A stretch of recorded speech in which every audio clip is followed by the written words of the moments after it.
चलिए शुरू करते हैं। लोकतंत्र के खिलाफ तर्क। तो लोकतंत्र के खिलाफ जो तर्क हैं, किस तरह से अंकित है, किस तरह से तर्क दिए गए हैं, हम इसको क्रम वाइज चर्चा करेंगे। तो इस चर्चा में लोकतंत्र के खिलाफ वे अधिकांश तर्क सामने आए हैं जिन्हें हम आम तौर पर सुनते हैं। यानी इस चर्चा में जो लोकतंत्र के खिलाफ, जो इसके खिलाफ में अधिकांश तर्क सामने आए हैं, तरह तरह के जो तर्क हैं, विचार हैं, तो जिन्हें हम आम तौर पर सुनते हैं और समझते हैं। ये तर्क कुछ इस प्रकार होते हैं, जैसे यहाँ पर पॉइंट दिया हुआ है, कई पॉइंट यहाँ पर सामने हैं, तो हम बारी बारी से इसको हम पढ़ेंगे और समझेंगे। लोकतंत्र में नेता बदलते रहते हैं, इससे अस्थिरता पैदा होती है। यानी कि लोकतंत्र में नेता बदलते रहते हैं, मतलब एक जाता है तो कोई दूसरा आता है, इस तरह से चेंज होते रहते हैं। इसमें अस्थिरता पैदा होती है, यानी कि स्थिर नहीं रहता है, ये अस्थिरता पैदा होती रहती है। दूसरा पॉइंट है, लोकतंत्र का मतलब सिर्फ राजनीतिक लड़ाई और सत्ता का खेल है। यहाँ नैतिकता की कोई जगह नहीं होती है। जो लोकतंत्र का मतलब, यानी कि इसका अर्थ सिर्फ राजनीतिक लड़ाई, सियासत की लड़ाई और सत्ता का खेल, वो अपना खेल खेलते रहते हैं कि यहाँ नैतिकता की कोई जगह नहीं होती है। यहाँ पर कोई एक दूसरे को यह नहीं कह सकता कि एक दूसरे की भलाई हो, सिर्फ अपनी कुर्सियों के लिए ये खेल खेलते रहते हैं। लोकतांत्रिक व्यवस्था में इतने सारे लोगों से बहस और चर्चा करनी पड़ती है कि हर फैसले में देरी होती है। यानी कि लोकतांत्रिक व्यवस्था में इतने सारे लोगों से बहस यानी बातचीत, तरह तरह के अवहेलनाएँ और चर्चा करनी पड़ती है कि हर फैसले में देरी होती है। यानी कोई भी फैसला होता है, चर्चा करते करते बहुत देर हो जाती है। चुने हुए नेताओं को लोगों के हितों का पता ही नहीं होता, इसके चलते खराब फैसले होते हैं। जो चुने हुए नेता हैं, उनके लोगों के जो हितों का पता ही नहीं होता है कि इसके चलते खराब फैसले होते हैं। यानी कि उनके जो हित में हैं वो अच्छे हैं कि बुरे हैं, वो पता ही नहीं चलता कि वो किस तरह के हैं। इसलिए जो इन लोगों के चलते ही जो होते हैं फैसले, ये खराब होते हैं। लोकतंत्र में चुनावी लड़ाई महत्वपूर्ण और खर्चीली होती है, इसलिए इसमें भ्रष्टाचार होता है। लेकिन लोकतंत्र में जो चुनावी लड़ाई है, जो चुनावी जंग है, तो बहुत ही महत्वपूर्ण और खर्चीली होती है, जिसमें अनेक धन, तरह तरह के खर्चीले वस्तु, इसलिए इसमें भ्रष्टाचार होता है। यानी कि इसमें दंगे फसाद, तरह तरह के विवाद होते रहते हैं। सामान्य लोगों को पता नहीं होता कि उनके लिए क्या चीज़ अच्छी है और क्या चीज़ बुरी, इसलिए उन्हें किसी चीज़ का फैसला नहीं करना चाहिए। जो सामान्य लोग हैं, जो साधारण लोग हैं, उनको पता ही नहीं होता कि उनके लिए क्या चीज़ अच्छी है और क्या चीज़ बुरी है।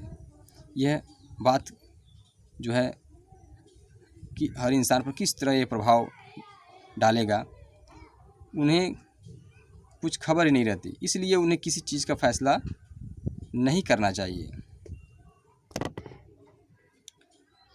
क्या लोकतंत्र के खिलाफ कुछ और भी बातें हैं जो आपके मन में रह गई हैं? मतलब क्या लोकतंत्र के खिलाफ, इसके अलावा, मतलब इसके विरुद्ध कुछ और भी बातें हैं जो आपके मन में रह गई हैं? इनमें से कौन सा तर्क मुख्य रूप से लोकतंत्र पर ही लागू होता है? इनमें से कौन सा तर्क किसी भी तरह की सरकार द्वारा सत्ता का दुरुपयोग करने के मामले में लागू नहीं होगा? इनमें से कौन सा जो तर्क अभी हम लोग ने चर्चा किया है, कौन से स्वतंत्र के रूप में आते हैं और कौन स्वतंत्र के खिलाफ हैं, इन पर यह अध्ययन किया जाए। इनमें से किस तर्क से आप समझते हैं, मतलब सहमत हैं? जो इनमें से जो तर्क हम पढ़े हैं, कौन सा तर्क हमारे लिए या पूरी जनता के लिए, जो लोकतंत्र के माध्यम से हर नागरिक सहमत है? निश्चित रूप से लोकतंत्र सभी समस्याओं को खत्म करने वाली जादू की छड़ी नहीं है। निश्चित रूप से जो लोकतंत्र सभी समस्याओं को खत्म करने वाली जादू की छड़ी नहीं है। इसके ज़रिए जो भी समस्या हैं तरह तरह की, यानी कि ये उनको ख़त्म करने वाली नहीं हैं, इससे ख़त्म नहीं होने वाली हैं। लोकतंत्र ने हमारे देश में या दुनिया के अन्य हिस्सों में भी गरीबी नहीं मिटाई है। यानी लोकतंत्र ने हमारे देश या दुनिया के अन्य देशों में, हमारे देशों के अलावा जो अन्य देश हैं, इसमें भी जो है गरीबी नहीं मिटाई है। अभी भी गरीब हैं। सरकार के स्वरूप के तौर पर लोकतंत्र सिर्फ इसी बुनियादी चीज़ को देखता है, यानी कि सिर्फ इसी चीज़ को देखता है, यानी स्वतंत्र के इस बुनियादी चीज़ों को देखता है कि लोग अपने बारे में खुद फैसले करें।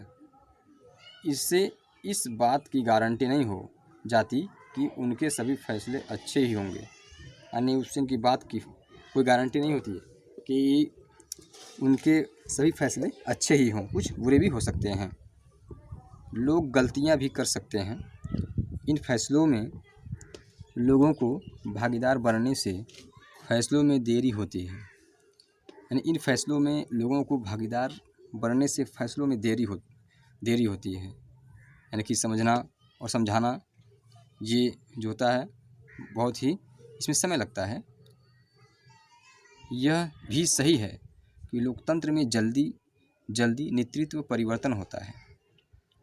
ये भी सही है, यह भी सच है कि लोकतंत्र में जल्दी नेतृत्व परिवर्तन होता रहता है, यानी बदलाव होता रहता है। कई बार बड़े फैसलों और सरकार की कार्यकुशलता पर भी इसका बुरा असर होता है। और कई बार बड़े फैसले जो होते हैं, बड़े फैसले तरह के, और सरकार की कार्यकुशलता जो कार्य है, जो कुशलता से चलता रहता है, उनका कार्यभार जो होता है, उस पर भी इसका बुरा असर होता है। इन तर्कों से यह लगता है कि हम लोकतंत्र का जो रूप देखते हैं वह सरकार का आदर्श स्वरूप नहीं हो सकता। इन तर्कों से यह लगता है कि हम लोकतंत्र का जो रूप देखते हैं वह सरकार का जो आदर्श स्वरूप नहीं हो सकता। पर वास्तविक जीवन में हमारे सामने यह सवाल नहीं होता। लेकिन जो वास्तविक जीवन है, जो हमारी ज़िंदगी है, हमारे सामने यह सवाल नहीं होता। हम अपने मन में यह सवाल नहीं करते। वहाँ सवाल यह होता है कि हमारे पास सरकार के स्वरूपों के जो विकल्प उपलब्ध हैं उनमें लोकतंत्र किसी भी दूसरे से बेहतर है। यानी कि कह रहा कि उनमें, देखिए वहाँ सवाल यह होता है कि क्या हमारे पास जो सरकार के स्वरूपों, यानी कि उसके रूपों की जो विकल्प उपलब्ध हैं, उनके पास जो विकल्प है, उनमें लोकतंत्र किसी भी दूसरे से बेहतर है। कि जो ये दर्शाता है कि हमारा जो ये लोकतंत्र है किसी भी दूसरे देशों से ये बेहतर है, अच्छा है, जिससे जनता संतुष्ट है। तो स्टूडेंट्स, ये था हमारा पार्ट 4 था, और इसके बाद हम पार्ट 5 लेकर आएंगे। तब तक के लिए इस वीडियो को पढ़ें और समझें। Thank you students.